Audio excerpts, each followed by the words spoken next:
जाहिर है कि हमारा सारा का सारा जो काम है, हमारी परफॉर्मेंस हमारे गले पर ही बेस्ड है। तो गले का ध्यान रखने के लिए आपको कम से कम विदेसाजी मारो कान्हा विदेसाजी मारो कान्हा। हमारे स्कूल की म्यूजिक मैम है हमारे साथ, भावना मैम। तो आज हम मैम का इंटरव्यू लेंगे। तो बहुत ही ज़्यादा डिफरेंट होगा आज का सेशन जो होने वाला है हमारा, बहुत ही ज़्यादा मज़ा आने वाला आपको सुन के। मैम हमें बीच में गाना भी सुनाएंगी। तो वेलकम मैम हमारे चैनल में। सबसे पहले तो मैं चाहूँगा कि आप अपना इंट्रोडक्शन हमारे व्यूवर्स को दीजिए। Thank you so much. First of all तो मैं सर को धन्यवाद देना चाहती हूँ कि सर ने मुझे इंटरव्यू देने का मौका दिया। तो जैसा कि मैं अपने परिचय में आपको बताती हूँ कि मेरा नाम भावना दुबे, श्रीमती भावना दुबे है। मैं बिलोंग करती हूँ ग्वालियर से और मैंने अपनी जो संगीत की जो तालीम जो ली है वो मैंने खैरागढ़ यूनिवर्सिटी इंदिरा कला संगीत विश्वविद्यालय खैरागढ़ से ली है। और वहाँ पर मैंने हिंदुस्तानी शास्त्रीय संगीत में, हिंदुस्तानी वोकल में अपना एमयूज़ किया। और उसके बाद से ही मैंने सोच रहा कि भाई मैं आगे म्यूज़िक में क्या कर सकती हूँ। तो वैसे मैंने फ्रीलांस भी कई आकाशवाणी और दूरदर्शन के काफ़ी सारे प्रोग्राम्स किए हैं, लेकिन फिर एक एज अ करियर मतलब सेटलमेंट के लिए, मतलब एक बेस्ड होने के लिए मैंने सोचा कि कोई एक नौकरी होना बहुत ज़रूरी है, क्योंकि एक आर्टिस्ट भी हर वक्त आर्टिस्ट रहे ये ज़रूरी नहीं है, क्योंकि मौके भी फिर अलग अलग हिसाब से मिलते हैं। तो मैंने फिर इसके लिए कोशिश करनी शुरू कर दी। जी मैम, जैसे कि आपको एक नए एक्सपीरियंस भी यहाँ पे देख रहे होंगे, कुछ ऐसे भी स्टूडेंट्स और व्यूवर्स होंगे यहाँ पर जो अभी स्कूल लाइफ में होंगे, अगर आगे जाके वो भी अपना कैरियर बनाना चाहते हैं म्यूजिक में। तो आप ये बताइए कि ये जो आपकी पोस्ट है जी, इसके लिए क्या एलिजिबिलिटी क्राइटेरिया होता है? तो सबसे पहले तो जो मैंने फील किया कि मैंने एक ऐसी रिकॉग्नाइज्ड यूनिवर्सिटी से मास्टर्स किया है जो ऑल ओवर इंडिया में ही नहीं, वो एशिया में उसका एक नाम है, पूरे एशिया में खैरागढ़ यूनिवर्सिटी का एक नाम है।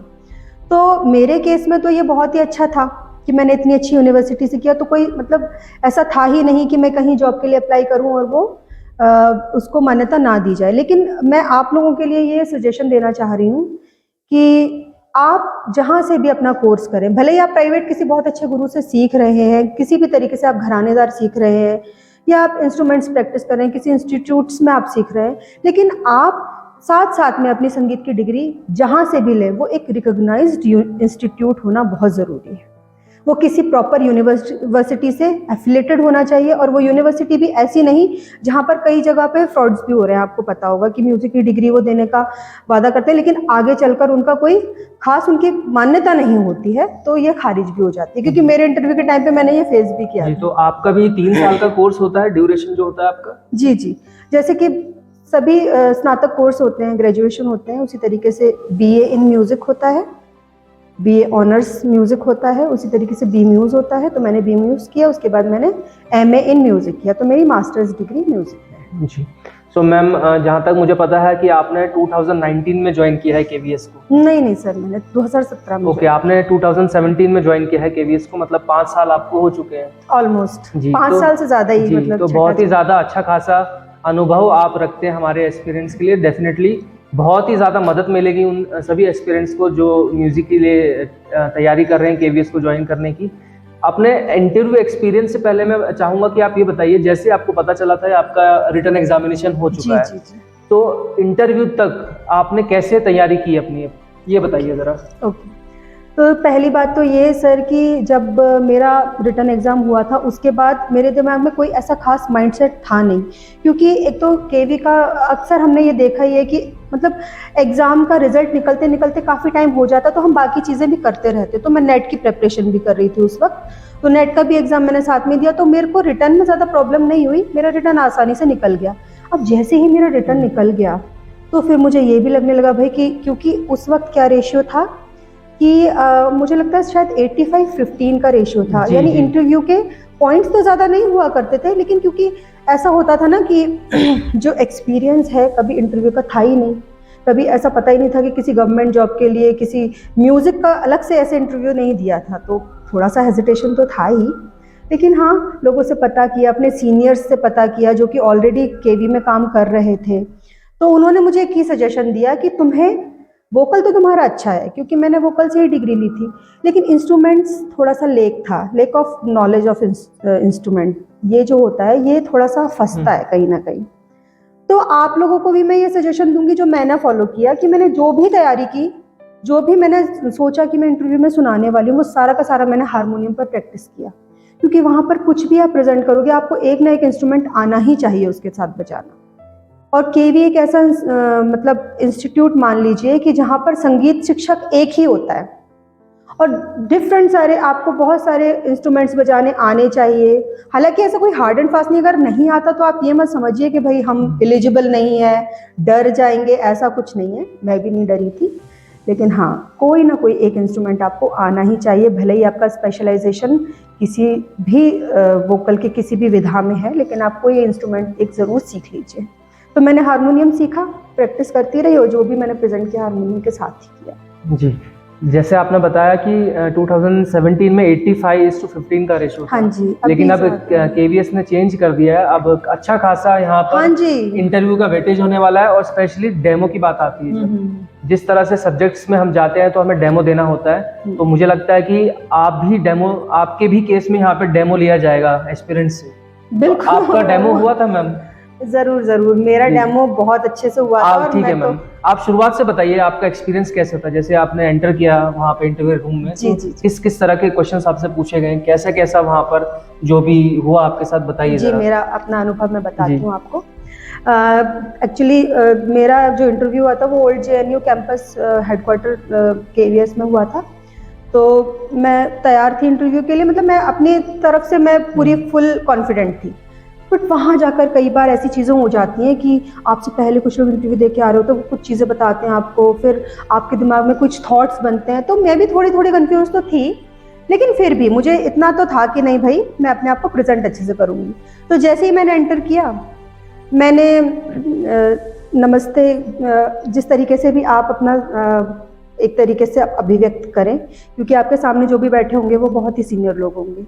उनमें डीसी सर थे वहाँ के, एक म्यूजिक के एक्सपर्ट थे जो भी, वो भी कहीं ना कहीं किसी केवी में टीचर रहे होंगे।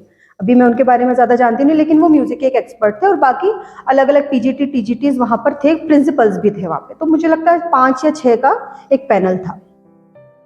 तो उन्होंने बस यही है कि जो मेरा फॉर्म उनके पास गया था, उससे रिलेटेड मुझसे इन्फॉर्मेशन पूछी कि आपने, अच्छा आपने ये किया है, आपने म्यूजिक से, अच्छा आपने खैरागढ़ यूनिवर्सिटी से किया। तो मेरा पहला इंप्रेशन तो वहाँ अच्छा पड़ गया कि आपने उस यूनिवर्सिटी से किया। फिर मुझे 2-4 मेरे टीचर्स का नाम पूछा उन्होंने कि अच्छा आप उनको जानते हो क्या। तो मुझे वो भी अच्छा लगा कि वो भी मेरा अच्छा इंप्रेशन पड़ा, क्योंकि जिन मैम से मैं सीख रही थी, श्रीमती सुनीता भाले मैम से, तो वो उनका नाम उन्होंने लिया। तो मुझे अच्छी फीलिंग वहीं से ही आनी शुरू हो गई। फिर उन्होंने मुझे बोला, जाहिर है कि आपने खैरागढ़ यूनिवर्सिटी से किया है तो आपको क्लासिकल की अच्छी समझ होगी। तो मैंने कहा अच्छी तो नहीं सर, लेकिन हाँ मैं थोड़ा बहुत जानती हूँ। तो उन्होंने बोला ठीक है, आप अभी अपनी जगह ले लीजिए। आप नीचे एक दरी सी बिछी हुई थी, वहाँ पर हारमोनियम रखा था, तबला रखा था, मुझे उन्होंने बैठने को बोला। फिर बोला कि चलिए सुनाइए फिर, क्या आप तैयार करके आए हो।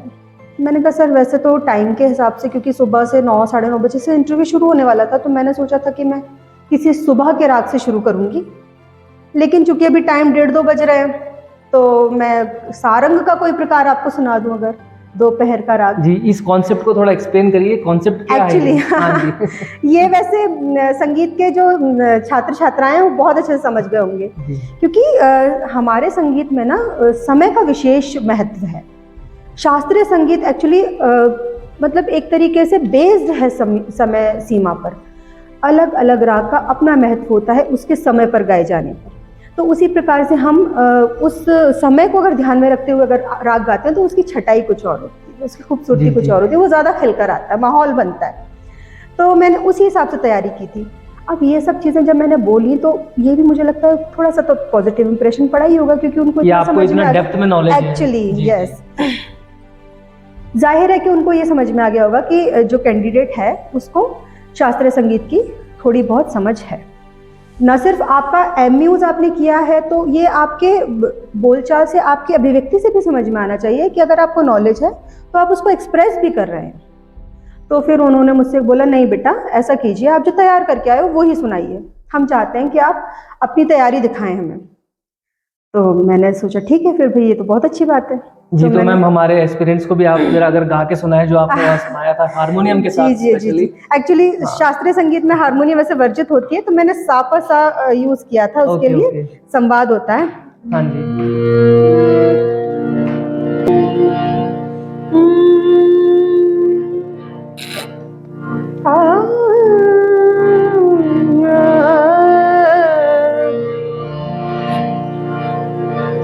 राग भटियार मैंने वहां पर प्रस्तुत किया था, तो वही मैं आपके सामने सुना रही हूँ अभी।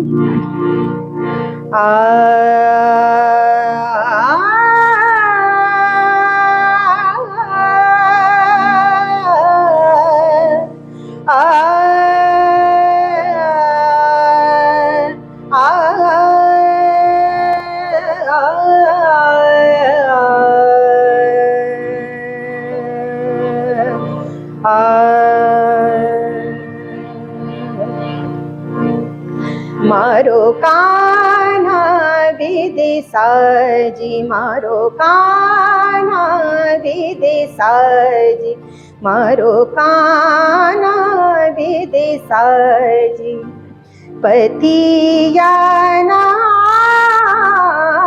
पतिया ना भेजे कान्हा विदेसाजी, मारो कान्हा।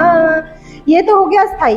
फिर इसमें उन्होंने मुझसे ताने करवाई, उन्होंने पूरा मेरा सुना। मतलब अगर आप चाहें तो मैं पूरा सुना सकती हूँ, लेकिन मैं आपको एक हल्की सी झलक बता दूं कि राग भटियार जो होता है वो सुबह गाया जाने वाला राग है, कोमल ऋषभ उसमें लगता है। तो राग भटियार का वैसे ही प्रभाव बहुत अच्छा होता है। तो उन्होंने आराम से आंख बंद करके मेरा सुना और मुझे गाने दिया पूरा 1-1.5 मिनट तक। उन्होंने मुझे गाना, आप इतना अच्छा गा रहे थे कि मेरा भी मन नहीं कर रहा था कि आपको रोकूं, चलते रहने दीजिए जब तक चल जी रहा है। जी मेरे जरूर पास शब्द नहीं है बोलने के लिए कि कितना मंत्रमुग्ध कर दिया था आपने। बहुत बहुत धन्यवाद। जी मैम, जरूर। तो उन्होंने मुझसे बोला चलिए आप जितना आप सुना सकते हो सुनाइए। तो मैंने कुछ ताने भी की। मारो कान्हा विदेसाजी, मारो कान्हा विदेसाजी, पतिया नावे, पतिया नावे कान्हा विदेसाजी, मारो कान्हा। सम मद प नम प गरि स कान्हा विदेसाजी, मदनि नि धनि नि द प मद द प तम प गरि स, मारो कान्हा विदेसाजी। निसदीन बाट तकत, निसदीन बाट तकत आस लागी, पिया मिलन बिरहिन मन नहीं लागे, मारो कान्हा विदेसाजी, मारो कान्हा विदेसाजी। जी मैम, तो बहुत बढ़िया मैम। बहुत बहुत धन्यवाद। तो ये तो मैंने छोटा ख्याल सुनाया, और एक्चुअली मैंने बड़ा ख्याल भी सुनाया था इससे पहले। मैंने एक विलंबित भी सुनाया था, और जी। विलंबित को क्योंकि मैं अभी यहाँ पर विलंबित गाने लगे तो काफ़ी टाइम हो जाएगा, लेकिन उन्होंने मुझे प्रॉपर टाइम दिया। तो लगभग मान के चलिए कि 2.5 से 3 मिनट उन्होंने मुझे जी। अपना परफॉर्म करने का पूरा टाइम दिया। और आपका इंटरव्यू कितने देर चला होगा मैम? मेरा इंटरव्यू ऑलमोस्ट 15 से 20 मिनट आराम से 15 से 20 मिनट। ठीक है, यहाँ पे एक चीज़ और पूछूंगा इंटरव्यू से रिलेटेड, कि जब आप जाते हैं वहाँ पर इंटरव्यू के लिए तो आपको एक बायोडाटा का फॉर्म दिया जाता है, उसके पीछे एक हेडिंग दी जाती है और स्पेस होता है जी जी कि write down some points why we should select you in KVS. तो उसमें अगर आपको याद हो आपने क्या लिखा था? एक्चुअली सर ये चीज़ मुझे एकदम से याद तो नहीं आ रही जी, है जी। कि why we should be selected in KVS. हाँ, why we should select you in KVS. Okay, ऐसा कुछ मुझे याद तो नहीं है, लेकिन मुझसे उन्होंने पॉइंट्स हाँ। मुझे याद नहीं, लेकिन हाँ वर्बली उन्होंने मुझसे ज़रूर पूछा। अच्छा, उसमें आपने क्या कहा था? वर्बली हाँ जी, उन्होंने मुझसे ये ज़रूर बोला था कि भाई आप तो इतनी अच्छी फ्रीलांस सिंगिंग कर रहे हो ऑलरेडी, तो क्यों आप चाहते हो कि केवीएस में आप आएँ? क्योंकि जाहिर है कि आप अभी बहुत छोटे हो, आपकी उम्र भी मतलब उस वक्त उतना नहीं था, मतलब एज भी इतनी थी कि मैं आराम से अपना म्यूजिकल करियर भी अपने लेवल पर शुरू कर सकती थी। तो उन्होंने ये बोला कि आपको तो प्रोग्राम्स इतने मिलते होंगे, आपने आकाशवाणी दूरदर्शन के प्रोग्राम्स किए हुए हैं, आप थ्रू आउट करते ही रहते हो, तो आप बंध जाओगे केवी की नौकरी तो यही है ना कि आपको एक टीचर की तरह ही परफॉर्म करना पड़ेगा। यहाँ पर आपको परफॉर्म करना है तो आपको अपने स्टूडेंट्स को बेस्ट दिखाना है। ये आपकी परफॉर्मेंस का एक सबसे बड़ा देखा जाए तो क्या कहें, ये आपकी उपलब्धि होगी। तो मुझे यही था कि भाई वैसे तो अंदर से ये भी लगता था कि हाँ, ऐसा नहीं है कि इस जॉब में आ जाएंगे तो हमारे बाकी रास्ते बंद हो जाएंगे, और ये मैंने फील भी किया। तो उस वक्त तो हालांकि मैं क्लियर नहीं थी, लेकिन मैं इस बात के लिए क्लियर थी कि मुझे केवी में जॉब तो करनी है। मैं इस बात के लिए क्लियर नहीं थी कि मेरा करियर आगे म्यूजिक में चल पाएगा कि नहीं, लेकिन मुझे नौकरी चाहिए थी जो बहुत ज़रूरी थी to be a lady as well, कि हमें एक सेल्फ इंडिपेंडेंट होना ही है। और जाहिर बात है कि अगर आप किसी कला से संबंधित है तो ज़रूरी नहीं है कि आपको एक बेसिक इनकम हमेशा मिलती ही रहे, है ना।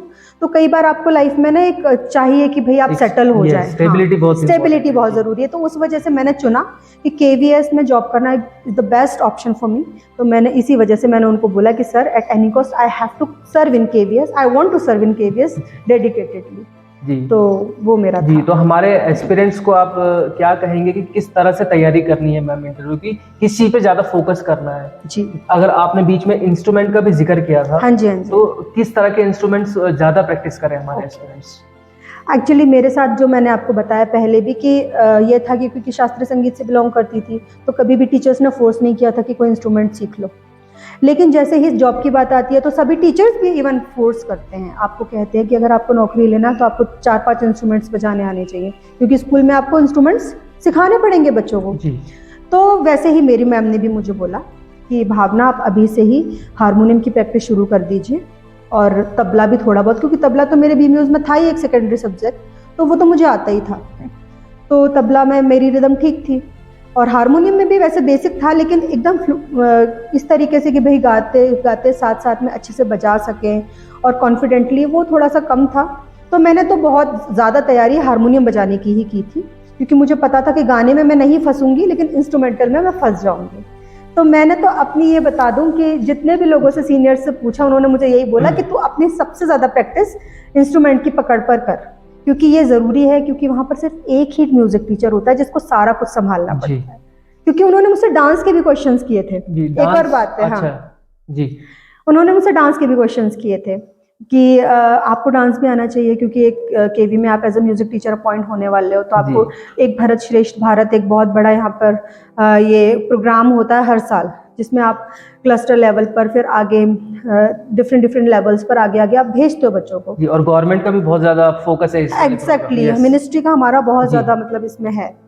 तो जाहिर है कि आप अकेले टीचर होगे जो कि जिसको तैयार करना है, सारे के सारे फॉर्म्स को तैयार करवाना है आपको, और हाँ, भाषा पर भी आपकी पकड़ होनी चाहिए कि जो रीजनल लैंग्वेजेस है उसमें भी आपको क्लियर होना चाहिए। तो बहुत सारी चीज़ें ऐसी थी, तो उन्होंने मुझसे उससे रिलेटेड ही कुछ क्वेश्चंस पूछे कि डांस, जैसे आपको कोई फोक डांस आता हो तो मैंने बोला जी डांस तो मुझे आता है, मतलब मैंने कथक, जाहिर है कि मैंने बेसिक कथक सीखा तो नहीं है, लेकिन मैंने जाना है, मैं कथक स्टूडेंट्स के साथ रही हूँ हॉस्टल में, तो मुझे बेसिक नॉलेज है। और रही बात फोक की या आगे की कोई कंटेम्प्रेरी की, तो मैं बिल्कुल कोरियोग्राफ कर सकती हूँ, मैं बच्चों को तैयार करा सकती हूँ। तो इस मुझे लगता है कि एस्पिरेंट्स को स्टैटिक जीके का पोर्शन भी तैयार करना चाहिए डांस और म्यूजिक से रिलेटेड। जी, कौन सा डांस कौन से स्टेट को बिलोंग करता है। एग्जैक्टली जी, उन्होंने ये क्वेश्चन मुझसे ऐसे पूछ लिया था कि मुझे ये याद नहीं है कि उन्होंने मुझसे किस आर्टिस्ट के बारे में पूछा, लेकिन आपसे वो रिलेटेड आर्टिस्ट के बारे में ज़रूर पूछ सकते हैं कि this particular artist belong to which form of dance या विच फॉर्म ऑफ आर्ट। जैसे आर्ट के भी किसी फॉर्म, जैसे MF हुसैन का उन्होंने मुझसे पूछ लिया था कि मकबूल फिदा हुसैन कौन है। अब जाहिर है कि हम MF हुसैन तो जानते हैं, लेकिन मकबूल फिदा हुसैन इतने डिटेल में हम जाते नहीं है ना, तो मैं थोड़ा इग्नोरेंट रहते हैं एक्चुअली, तो मैं थोड़ा अटक गई। लेकिन फिर मैंने दिमाग लगाया, फिर मैंने बोला नहीं, वो आर्ट के बहुत बड़े आर्टिस्ट रहे हैं मकबूल फिदा हुसैन, उनको हम सभी जानते हैं। तो बेसिक क्वेश्चंस जनरल के भी वो पूछ लेते हैं, लेकिन रिलेटेड टू म्यूजिक। खासकर इसमें एक और चीज मैं ऐड ऑन करूंगा, जैसे आपने कहा आप मध्य प्रदेश से बिलोंग करते हैं। जी, और हो सकता है कि आप जिस स्टेट को बिलोंग कर रहे हैं उस स्टेट के फेमस आर्टिस्ट के बारे में जरूर आपको पढ़ के जाना चाहिए। हाँ, हो सकता है, पूछा जा सकता है। एक्चुअली वही मैं कह रही हूँ कि इतना वास्ट है ना कि आप तैयार तो कुछ कर ही नहीं सकते। आप बस अपना बेस्ट पॉसिबल क्या है कि आप अपनी फील्ड का कुछ मत छोड़िए। जाहिर है कि आपने इंटरव्यू की तैयारी से पहले ही थ्योरी की तैयारी कर ली है, आप थ्योरी का एग्जाम क्लियर करके ही तो, रिटर्न का एग्जाम क्लियर करके ही तो आप अपीयर हो रहे हैं इंटरव्यू में। जी। तो सबसे बड़ी बात तो ये है कि बहुत सारी नॉलेज तो आपने ऑलरेडी गेन कर ली है, आपको सिर्फ उसको रिकॉल रिवाइज ही करना है कि भाई म्यूजिक से रिलेटेड आपको अपनी फील्ड का पता है, लेकिन अपनी सिर्फ क्लासिकल नहीं।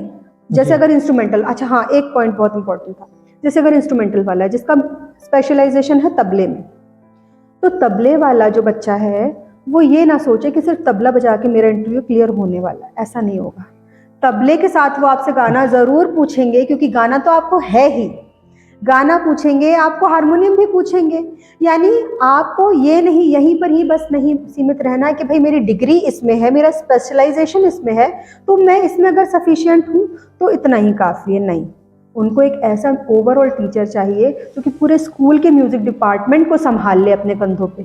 उसके लिए आपको सारी की सारी तैयारी करके जाना है। जी, मैं इसी चीज़ से रिलेटेड एक क्वेश्चन पूछूंगा आपसे। आपने कहा कि ऐसा टीचर चाहिए केवीएस को जो पूरे स्कूल को संभाल लें। जी। तो क्या क्या प्रोग्राम्स आपको केवीएस में कराने पड़ेंगे when you are joining as PRT music? जी जी। और क्या क्या चैलेंजेस आते हैं, बच्चों को कैसे तैयार करने में चैलेंजेस आते हैं? जी जी। चैलेंजेस आते हैं, हर जॉब में चैलेंजेस आते हैं, जिस तरीके से उसी तरीके से म्यूज़िक टीचर के तौर पर जो चैलेंजेस हैं वो बहुत नहीं बेसिक्स हैं, लेकिन आप कर लेंगे उनको हैंडल, क्योंकि अगर आपने संगीत की अच्छे तरीके से तालीम ली है तो आप आराम से उनको फेस कर सकते हैं। जैसे कि पहला कि आपको कुछ छोटे मोटे कॉम्पिटिशन्स कराने होते हैं, स्कूल लेवल के होते हैं, इंटर स्कूल होते हैं, जो सीसीए से रिलेटेड कुछ कॉम्पिटिशन्स होते हैं, इंटर हाउस कॉम्पिटिशन्स आपके होते हैं। उसमें आपको अपने ही लेवल पर करना है, लेकिन ऐसा नहीं है कि हमारे स्कूल लेवल का हो रहा है तो हमारा यहाँ पर एक स्टैंडर्ड मेंटेन नहीं हो रहा है, क्योंकि यहाँ का स्टैंडर्ड हम जो मेंटेन करेंगे वही हमारा आगे चलकर एक भारत श्रेष्ठ भारत में क्लस्टर में जाएगा। और उसी की तैयारी से, जो इंटर हाउस में जो हम करा रहे हैं, उसी की तैयारी के बेस पर हम आगे अपने बच्चों को सिलेक्ट करते हैं, हम वहाँ से बच्चे चुनते हैं अपने कि हम क्लस्टर में उनको भेजेंगे। सबसे बड़ा प्रोग्राम होता है एक भारत श्रेष्ठ भारत का, जो एनुअल प्रोग्राम होता है, जिसमें हम हर एक विधाओं में बच्चे को भेजते हैं, जिसमें हमारा शास्त्रीय संगीत भी आता है, तबला भी आता है, हमारा इंस्ट्रूमेंट्स डिफरेंट आते हैं, और ग्रुप सॉन्ग्स होते हैं जिसमें सोलो सॉन्ग्स होते हैं। डिफरेंट परफॉर्मेंस के लिए हमें बच्चे तैयार करने पड़ते हैं, तो हमारी वो तैयारी इन छोटे मोटे कॉम्पिटिशन से ही शुरू हो जाएगी। मैं तो मैम सबसे बेसिक चीज़ तो हम भूल ही रहे हैं, मॉर्निंग असेंबली। एग्जैक्टली वो सर ने बहुत अच्छे से मुझे याद दिला दी। मॉर्निंग असेंबली से तो सारा का सारा आईना एक सामने आ जाता है। जी। जाहिर सी बात है कि हमारे जो डीसी सर वगैरह जो होता है, हमारे प्रिंसिपल सर से ही शुरू अगर कर लें तो उनका भी सारा फोकस हमारी मॉर्निंग असेंबली पर रहता है। तो हमारे स्कूल का सारा जो आईना है शुरुआत का, वो हमारी असेंबली में दिख जाता है। तो वो तो है ही, असेंबली अच्छे से कराना ही है। एक जो आर्टिस्ट होता है मैम, उसके लिए उसका गला सबसे ज़्यादा इम्पोर्टेंट होता है। जी। तो आप हमारे एस्पिरेंट्स को क्या टिप्स एंड ट्रिक्स देंगे कि वो इंटरव्यू के दिन कैसे अपने गले को ठीक रखें ताकि ज़्यादा से ज़्यादा अच्छा अपना इंप्रेशन, अपना परफॉर्मेंस वहाँ पे दे सकें? बिल्कुल, बहुत ज़रूरी क्वेश्चन है ये आपका, क्योंकि जाहिर है कि हमारा सारा का सारा जो काम है, हमारी परफॉर्मेंस हमारे गले पर ही बेस्ड है। तो गले का ध्यान रखने के लिए आपको कम से कम एक आध हफ्ते पहले से थोड़ा चीखना चिल्लाना कम करना है, जाहिर है जी। फिर खाने पीने में भी जो आपको वैसे बेसिक चीज़ें पता ही हैं, क्योंकि हर बच्चा जो कि म्यूज़िक की परफॉर्मेंस करने जाता है, हर एक आर्टिस्ट बनने से पहले भी हम जो ट्रेनिंग लेना शुरू करते हैं ना, उसमें हमारे टीचर्स हमें सब दिखा देते हैं, समझा देते हैं। हम एक एग्ज़ाम देने भी जाते हैं संगीत का, तो हम कितनी सारी चीज़ें ध्यान में रखते हैं। तो भाई उसमें तो हमें मार्क्स लेके आगे के क्लास में अपीयर होना है, प्रमोट होना है, लेकिन यहाँ पर तो हमारे जॉब का सवाल है, तो यहाँ पर तो हमें ज़्यादा केयरफुल रहना है। जी। तो उस केयरफुल रहने के लिए कोई ख़ास अलग से करने की ज़रूरत नहीं है, बस ये है कि ठंडा गर्म का ध्यान रखें आप, कि आपका जो टेम्परेचर है गले का वो अप्स एंड डाउन्स नहीं होना चाहिए। ठीक है, आप जिस माहौल से आ रहे हैं, जैसे आप ट्रैवल करके आ रहे हैं लंबा, जी। जैसे मैं अपने जगह से गई थी जहाँ मैं ग्वालियर से मैंने दिल्ली जो सफ़र किया तो बाय ट्रेन किया, लेकिन फिर कई बार ऐसा होता है कि बस से या ट्रेन से आने में एक जो अलग ही डस्ट, पोल्यूशन, बहुत सारी चीज़ें होती हैं, अलग अलग सिटीज़ का अलग अलग एटमॉस्फेयर होता है, तो उससे भी बचना। अपने गले को कवर करके रखिए, मौसम के हिसाब से ख्याल रखिए, अगर ठंड है तो आपको उस हिसाब से बचाव रखना है। तो ये बेसिक चीज़ें हैं, कुछ नया नहीं है। बस इम्पॉर्टेंट ये है कि आप जब अपने आप को प्रेजेंट करेंगे उस वक्त आपको कोई एक्सक्यूज़ वहाँ नहीं देना है। जी। जो अक्सर लोग करते हैं, क्या करते हैं कि कहीं फंस रहे हैं तो गला ख़राब है, कहीं कुछ एक्सक्यूजेस आपको वहाँ पर नहीं देने, क्योंकि वो चीज़ें आपकी ना लेक ऑफ नॉलेज ही दिखाएगा। वहाँ पर आपको कोई नहीं जानता है, आपको जो सामने बैठे हुए होते हैं ना, उन्होंने आपको कभी नहीं सुना हुआ होता है, तो वो एक्चुअली जो आप वहाँ पर उस वक्त है ना, वो आपको वैसे ही जज करेंगे। तो आपको कोई वहाँ एक्सक्यूज नहीं देना। अगर खराब भी गला है ना तो काम चलाइए अपना, लेकिन ध्यान रखिए कि गला खराब ना हो। जी मैम, जाते जाते मैं लास्ट क्वेश्चन ये पूछूंगा, जैसे आपने बताया आपका इंटरव्यू 15 से 20 मिनट चला था और काफी अच्छा आपने प्रेजेंट किया अपने आपको खुद को वहाँ पर, तो इंटरव्यू के बाद आपको ये फीलिंग आ रही थी कि मेरा तो हो गया सिलेक्शन? बिल्कुल सर, ऐसा मुझे लग गया था। ये एक इंट्यूशन अंदर से आ ही जाते हैं, तो मुझे भी आ गया था, क्योंकि मैंने थ्रू आउट द इंटरव्यू अपने जो वहाँ पे बैठे हुए थे पैनल, जो मेरा इंटरव्यू ले रहे थे, उनके चेहरे पर सिर्फ और सिर्फ स्माइल देखी थी। मैंने कहीं से भी उनके ना भाव भंगिमा किस तरीके से नेगेटिव नहीं देखी थी। तो मेरे दिमाग में सबसे अच्छी बात तो यही चल रही थी कि ये लोग मुझसे खुश हैं जी। और सबसे अच्छी बात यह है कि जो भी सवाल उन्होंने मुझसे पूछे संगीत से रिलेटेड, वो मैंने सारे जवाब दे दिए। और कहीं थोड़ा बहुत मैं अटकी भी तो उन्होंने खुद ही कंसीडर कर दिया कि कोई बात नहीं जी, हो सकता है तो इससे रिलेटेड हम ये पूछ लेते हैं।